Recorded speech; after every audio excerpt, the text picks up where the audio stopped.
Dear devotees, it gives me great pleasure to welcome Sir Ed Davey, who was the MP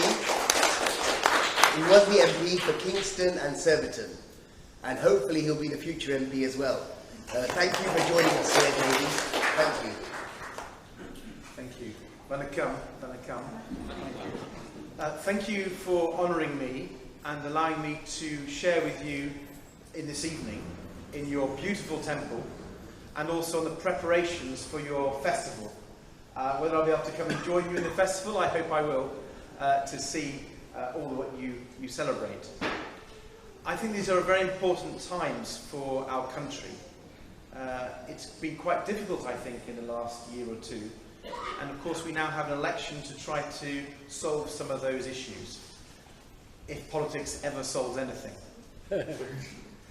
What I've noticed with Amman and your mother got here is how she takes education and knowledge seriously, how she takes wealth seriously, and how she takes prosperity and wealth seriously.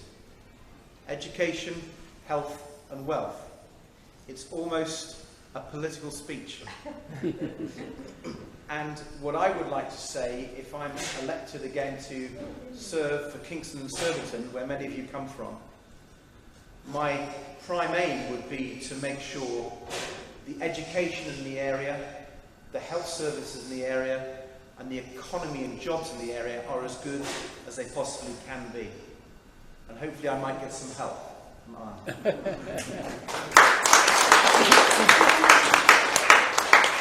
And the reason those agendas are so important is I'm very worried about our schools at the moment who are facing real pressures with cuts. I'm worried about our health service, and I'm worried about the economy, which is quite fragile in quite a difficult time with the Brexit discussions and very many other challenges.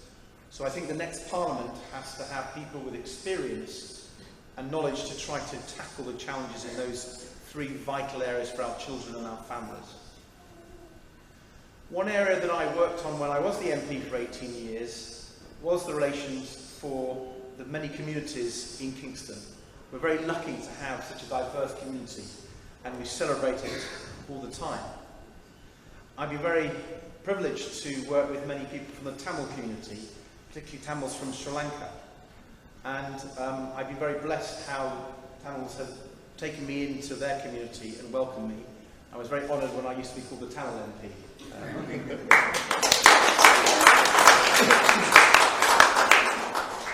And I've known over the years, not just your issues locally here on schools, on tackling crime and so on, but also your concerns about what's happened in the island of Sri Lanka. The human rights abuses, war crimes and so on that we all know too much about. I don't want to dwell on that too much, but I do want to say that over many years I've worked with you to try to bring more justice. It's not been an easy path, but one of the things I'm proudest of, which you may not know, when I was a minister, when I was a business minister, I was a minister for trade. And during my time as a minister for trade, the Colombo government was wanting, despite in being in breach of many international conventions, was wanting to get special trade status with the UK and with the EU. And because I was a minister, behind the scenes I was able to stop that, because it would have been illegal, in my view, to grant the Colombo government of Sri Lanka those special trade privileges when it was in breach of so many international laws. And so I'm proud to do that, and I wouldn't have been able to do that without the knowledge that you had shared with me to empower me to represent you on those sorts of issues which can be so important. I have to say, in the last 2 years I've been very disappointed by the lack of progress on issues around Sri Lanka. We still see, demilitarisation hasn't happened, the handing back of the land to Tamil people hasn't happened, there are people who have disappeared, who have not been found and brought out and helped, and there's a lot of hardship. Political solution seems a long way away. And I think the current foreign policy, which to my mind is not strong enough, needs to be rethought totally. There was a time when Britain used to say, well, you know, we knew everything because we were the old empire and all that nonsense. I'm afraid we made problems worse in the past. We now have to realise we don't have that influence. And the powers that can influence what happens in Sri Lanka are India and China. They are the big regional powers. And I do not believe the British government now, or the debate in Parliament, has understood that reality. And what I would pledge to you, particularly those of you who come from, you see your inheritance back to the island of Sri Lanka, that if I'm re-elected, I will campaign on that Pacific issue to try to make sure that the British voice is heard in Beijing and New Delhi without concerns about what is happening on Sri Lanka. We have to build a coalition, and it's a new approach.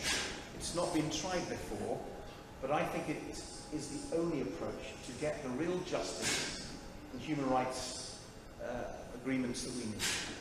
So you may not have heard that before, but I've been thinking and talking about it, and I wanted to share that with you. Particularly because we're here in a temple, and with the Mother God we know about the need for peace. Peace is that most valuable thing, where people come together in our society in affection for each other, in friendliness for each other, but also in our world. And we need a lot more peace, and we need a lot more unity.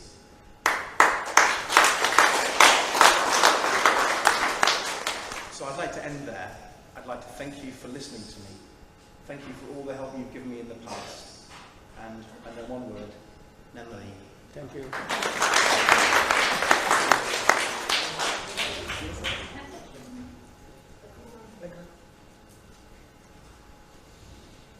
Okay, we are very happy that he could visit our temple. Yeah. He's not only the past MP, he will be a future MP.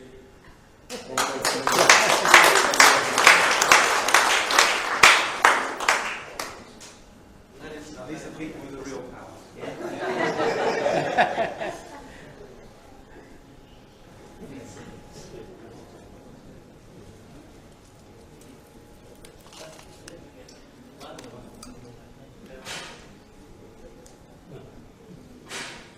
Om yo vedam brahmano vedamrtena vadamure tasmai brahmaya brahmaya ayasyetim prajam tado siddhamcha sumayushamarojyamavirasopamanam magiyade dhanyam dhanam vasam bhagavatra labham sadasamvatsaram dirghamayuh sadamanam bhavati sadaya purushadendriya ayushayendriye praditishtate dirghayushman bhavado